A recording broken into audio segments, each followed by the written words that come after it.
tabela periódica é o resultado da necessidade que os químicos sempre tiveram de organizar os elementos químicos e fornecer o máximo possível de informação sobre eles, para facilitar a consulta quando necessária. Vários foram os cientistas que tentaram e propuseram organizações para os elementos químicos ao longo da história. O modelo da tabela periódica, tal como estamos acostumados a ver, teve seu primeiro esboço feito pelo químico russo Mendeleev, em 1869, quando ele organizou os elementos em ordem crescente de massa atômica. Porém, a tabela atual foi proposta em 1913 pelo físico Henry Moseley, que colocou os elementos em ordem crescente de número atômico. A organização da tabela periódica está pautada na distribuição dos elementos em 18 colunas verticais, também denominadas grupos ou famílias, e 7 colunas na horizontais, denominados períodos. Cada linha na horizontal é denominada de período, que corresponde aos níveis de energia presentes em cada átomo de cada elemento químico, ou seja, temos 7 níveis ou 7 períodos. Podemos destacar que o primeiro período da tabela periódica corresponde aos elementos químicos de distribuição do nível 1 ou camada K, correspondendo a 2 elementos. O segundo período, ao nível 2 ou camada L, temos 8 elementos. Também o terceiro período, que corresponde ao nível 3 ou camada M, temos 8 elementos químicos. Já no quarto período, que corresponde ao nível 4 ou camada N, temos 18 elementos químicos, bem como no quinto período, que corresponde ao nível 5 ou camada O, 18 elementos. Já o sexto período, que corresponde ao nível 6 ou camada P, temos 32 elementos. E o sétimo período, também, que corresponde ao nível 7 ou camada Q, 32 elementos químicos.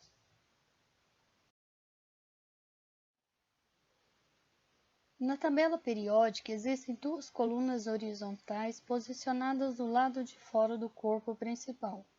Essas duas colunas correspondem à chamada série dos lantanídeos e dos actinídeos. Os lantanídeos e os actinídeos foram posicionados do lado de fora da tabela porque apresentavam um total de 30 elementos, o que torna impossível colocá-los no corpo principal da tabela sem deslocar os grupos 4 a 18. Se fosse assim, a tabela ficaria esteticamente, digamos assim, desorganizada, tendo um grande espaço entre os grupos 2 e 4. Cada coluna vertical da tabela periódica é denominada de família ou grupo. Os elementos pertencentes ao mesmo grupo apresentam propriedades semelhantes e, em geral, o mesmo número de elétrons no nível mais externo de energia, ou seja, a camada de valência. Os grupos da tabela periódica são numerados de 1 a 18. Antigamente eram numerados de 1 a 8, com subdivisões A e B. Essa notação não é recomendada pela UPAC, União Internacional da Química Pura e Aplicada, assim como não é mais utilizado o termo família para nomear a coluna vertical da tabela periódica. Esses elementos também aparecem organizados em linhas verticais, que são denominadas de famílias ou grupos dos elementos. Atualmente, as famílias vão de 1 a 18. Os elementos de uma mesma família possuem a mesma quantidade de elétrons na última camada eletrônica, e devido a isso, suas propriedades são semelhantes.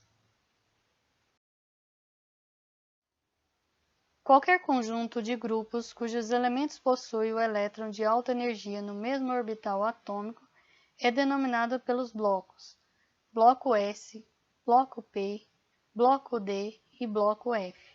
Os nomes dos blocos são derivados das características das suas linhas espectroscópicas associadas aos seus orbitais atômicos: sharp, principal, difuso, fundamental.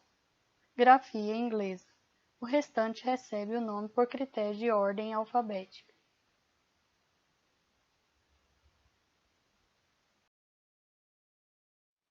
Os elementos químicos da tabela periódica podem ser classificados em representativos, que terminam em SP, e os de transição, que terminam em D e F. Algumas das famílias dos elementos representativos recebem nomes especiais.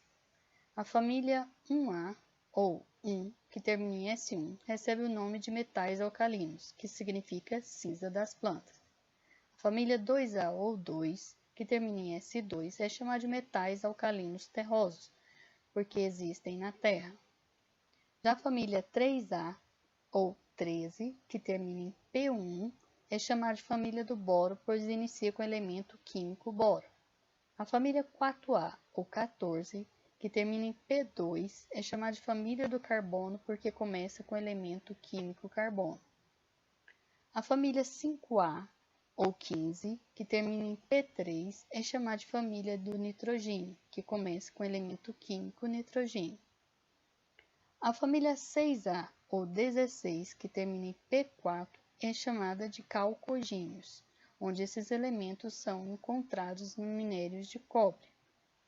Já a família 7A, ou 17, que termina em P5, é chamada de família dos halogênios, que são formadores de sais.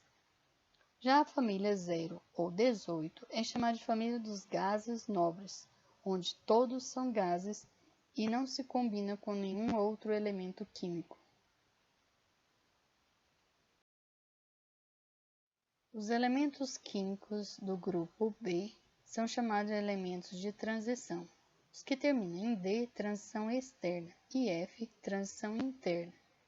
D1 é a família 3B, D2, 4B, D3, 5B, D4, família 6B, D5, família 7B. Os que terminam em D6, D7 e D8, todos pertencem à família 8B, por apresentar propriedades semelhantes. D9 é a família 1B e D10 é a família 2B. Todos que terminam em F se encontram na família 3B.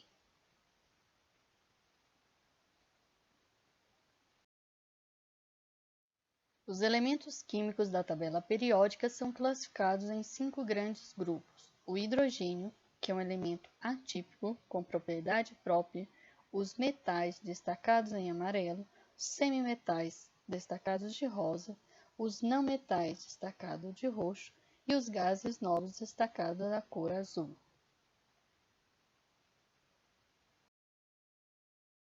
Os elementos químicos metálicos possuem propriedades de serem sólidos em sua maioria na temperatura ambiente a 25 graus Celsius, com exceção do mercúrio, que é líquido. São ótimos condutores de calor e eletricidade, são maleáveis e dúcteis. Em relação à temperatura ambiente, os elementos podem ser classificados em líquidos, mercúrio, único metal líquido, bromo, único não metal líquido. Gases, o hidrogênio, o nitrogênio, oxigênio, flúor, cloro e os gases nobres. Já os demais elementos se encontram no estado sólido.